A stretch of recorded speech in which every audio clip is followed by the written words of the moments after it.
starts and ends with a girl, too small and inadequate for that world of ash, tar, and coal where she was born. When her mother died suddenly, the little girl, with only the company of a stuffed friend she would soon forget, found herself all alone on an icy bench, waiting for the carriage that would take her to the austere Bunny Hall. Luckily, even if that place turned out to be very hostile for her, there she met Carole, who like her was small and inadequate, so the little girl began to feel less alone, until, on a day like many others, Carole would leave Bunny Hall for good, so the little girl fell prey to despair again. After all, in a world made of ash, tar, and coal, furiously ticking away like a crazed clock, what can a little girl do all by herself?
Simmons?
Are you speaking to me? Princess? No, I mean, I believe I believe so.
Oh, hello, little bunny. That letter is mine.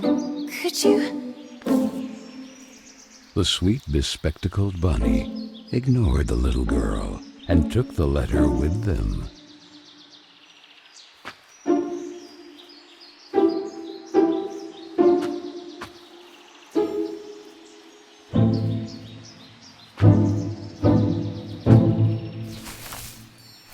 I beg you, would you be so kind as to give it back to me? The little girl began to get impatient.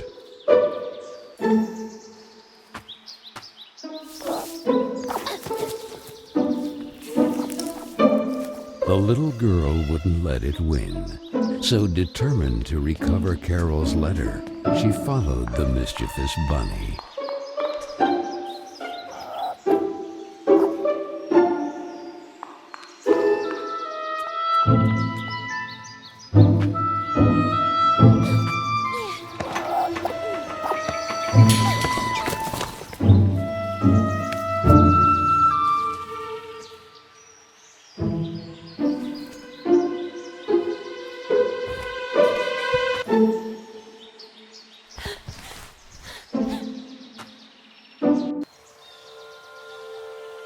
What place is this?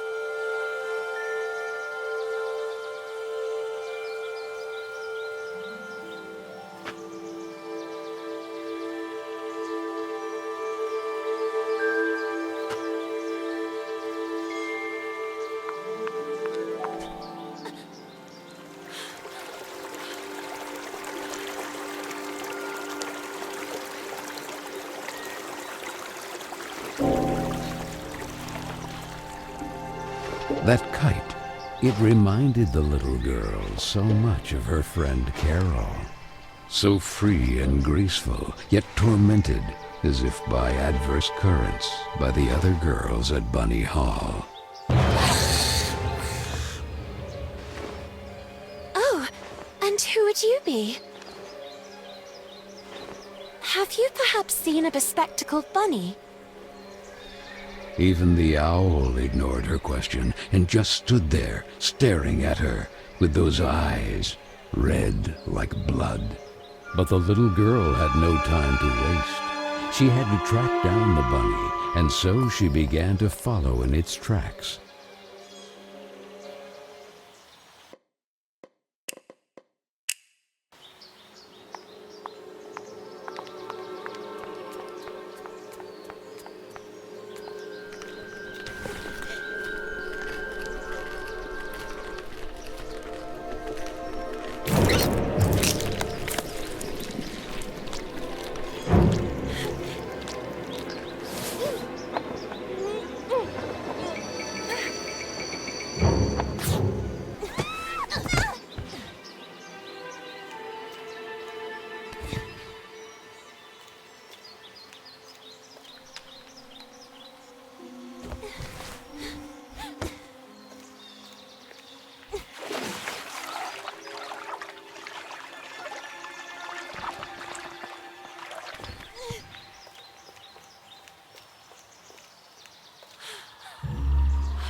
And the girl, filled with a chilling sensation she could not explain, dove into the water.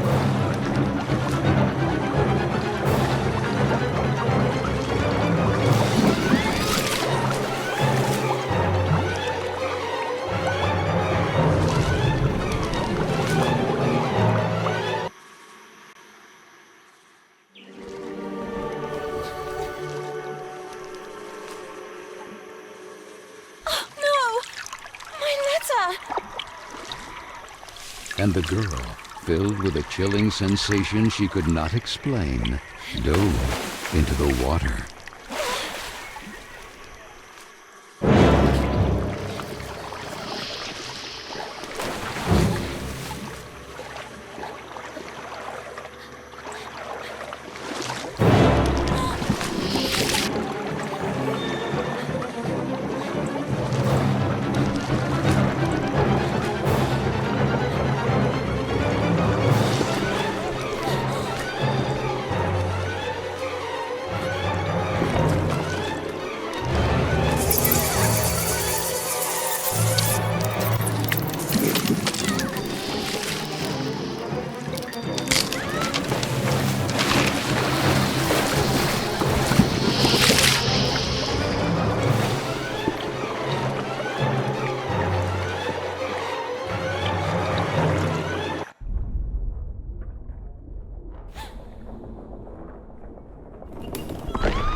So the little girl fell, and fell once again.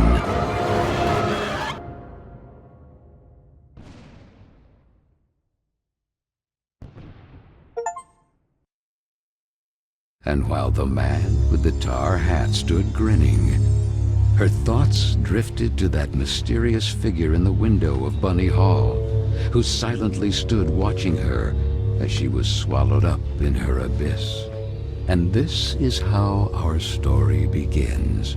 A letter, a roar, then a daring plunge, and a little girl, too small and inadequate for that world of ash, tar, and coal of which she was a part.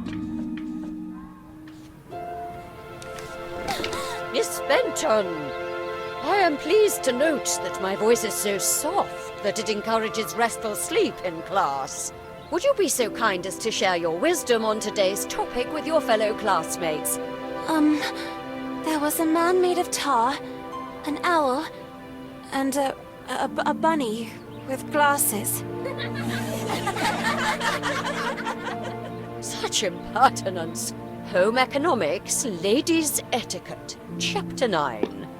Be always beautiful, perfumed, and impeccable. All of you young women of today are privileged to witness the deeds of the great men of your era, the grand discoveries, the phenomenon of industrialization, progress. Soon you will be wives and then mothers of great men who will go down in history. And you, Miss Benton, make fun of it. This establishment, too, if events continue to transpire as hoped, will undergo important developments, and you will be the first to benefit from them. Why, ladies? A portion of Bunny Hall was conceded to a corporate collective in order to form a small branch, thereby taking advantage of the area's greatest resource, rabbits. This will not only bring new luster to the estate in this region, but also new jobs. Very good, Miss Vicky Trout. At the very least, Lana has grasped the rabbit matter. In this regard, our dear Frank reminds us that it is strictly forbidden to venture beyond the walls of the park. The disinfestation work will resume tonight after the strong winds of recent weeks. Remember, not to be overwhelmed by the explosions. It's all perfectly normal. The soil is blasted with charges and the rabbits forced out of their burrows. Who did it? Lana! Miss Benton! I'm weary of you, miss. Ungrateful, arrogant troublemaker. Why is it so difficult for you to behave like all the others?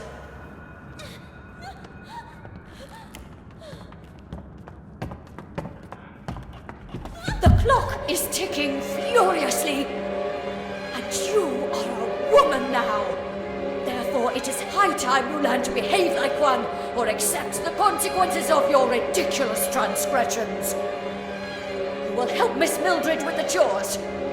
When you are done, ring the bell, and you will be allowed to return to your accommodation. But until then, don't even dream of leaving this place. This, for the little girl, was now the norm, targeted by Vicky and the other girls, or simply scolded by the matrons of Bunny Hall, like Miss Hinman and her nauseating perfume. She constantly repeated herself sadly, "No, I don't want to grow up. I don't want time to flow furiously anymore. It would have been so nice instead to be able to take it back to when Carole was still there." It would be better to shed some light.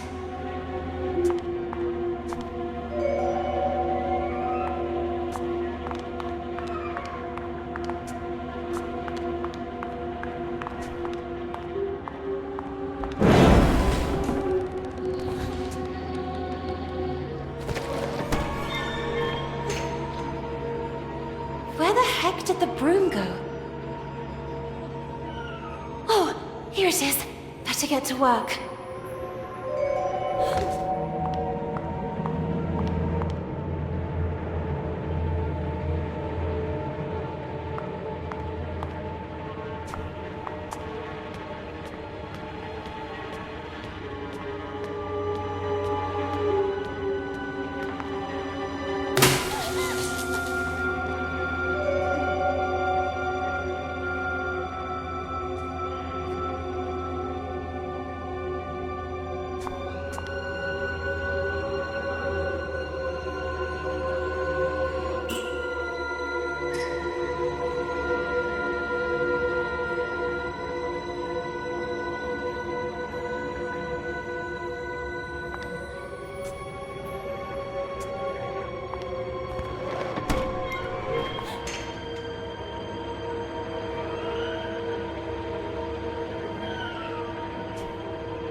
did this come from?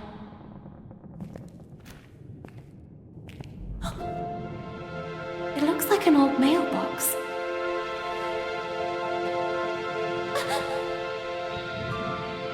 Oh, maybe I'm still dreaming. Who is there?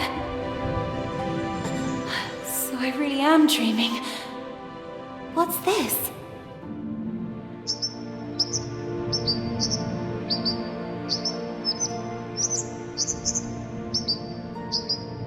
Carola?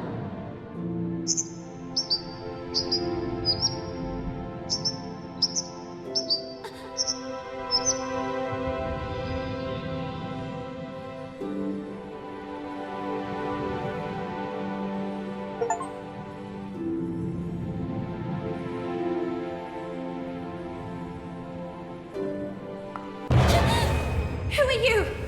Stop!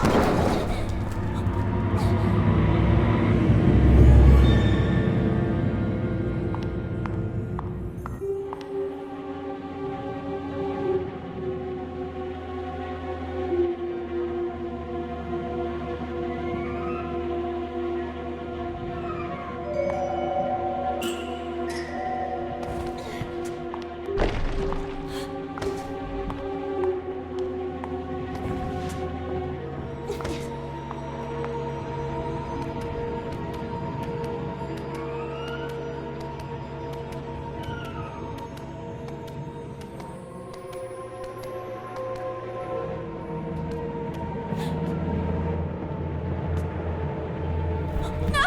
Please! Stop!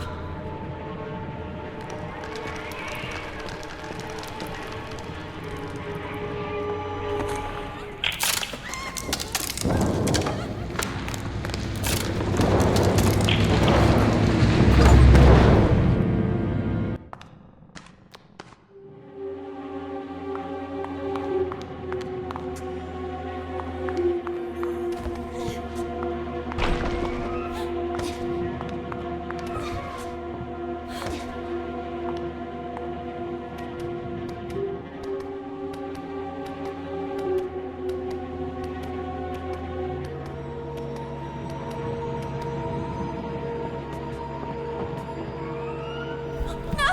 Please! Stop!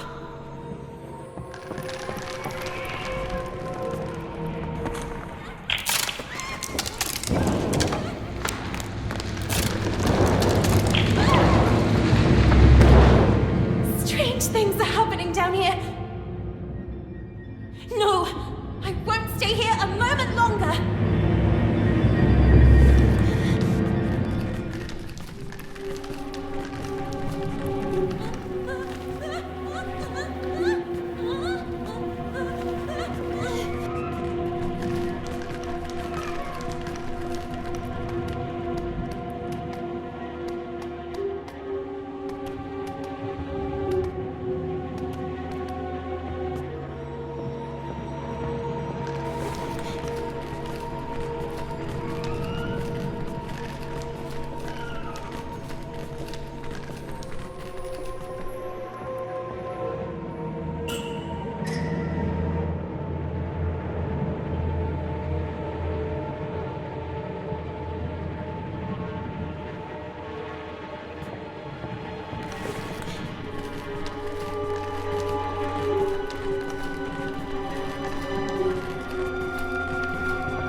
Typical birds of prey. They're greedy for mice and other small rodents. I wonder if I can use that to my advantage.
You call this cleaning? It's a pigsty. Miss Hinman was clear. You will spend the rest of the day here. And speaking of which, here's your lunch, miss. No! Wait! I did everything I could! It's not right. I won't spend another moment here. I have to find a way out.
I'm so sorry, little one.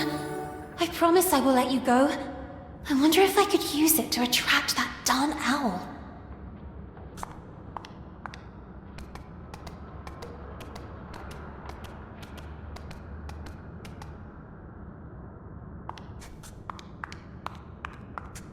Hey, ugly owl!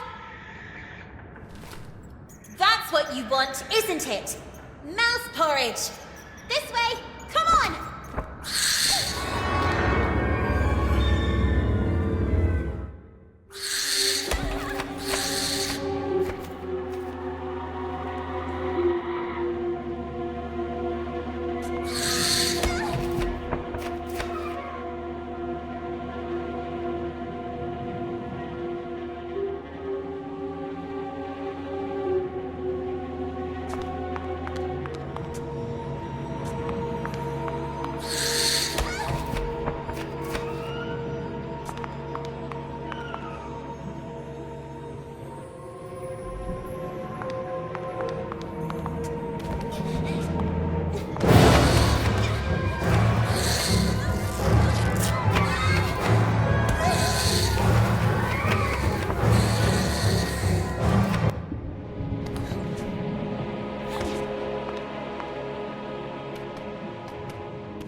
You have been a great help to me.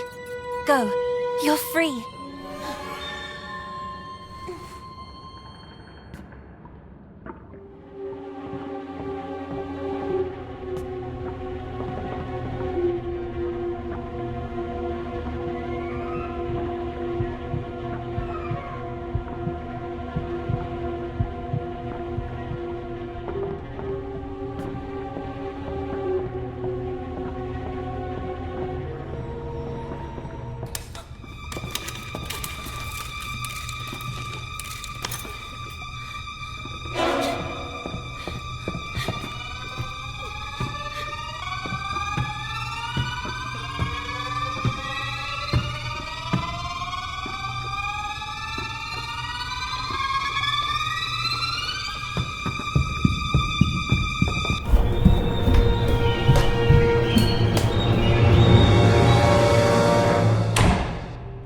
Who was that boy? And what was he doing?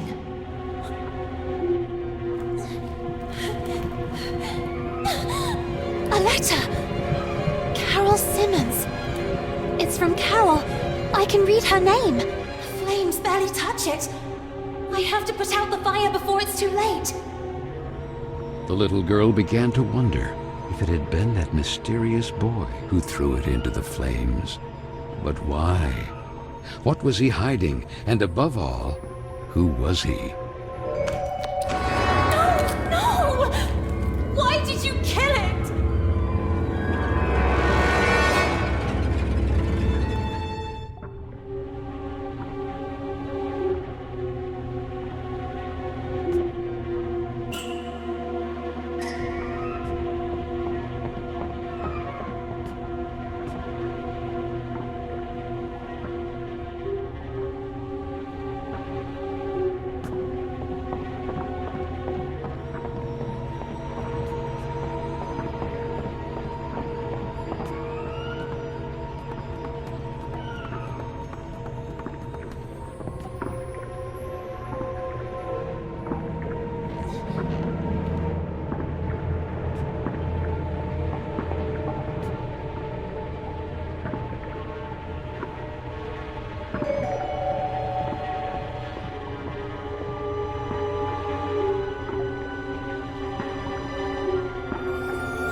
Doubts are as insidious as snakes, aren't they, little girl?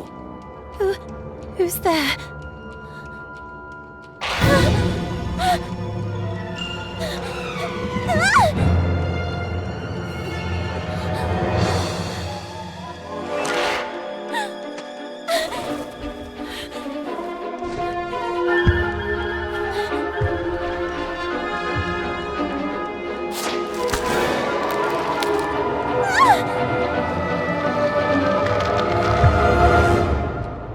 Princess of a rotten kingdom.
And then the little girl, victim of some dark spell, regained consciousness in the attic of Bunny Hall.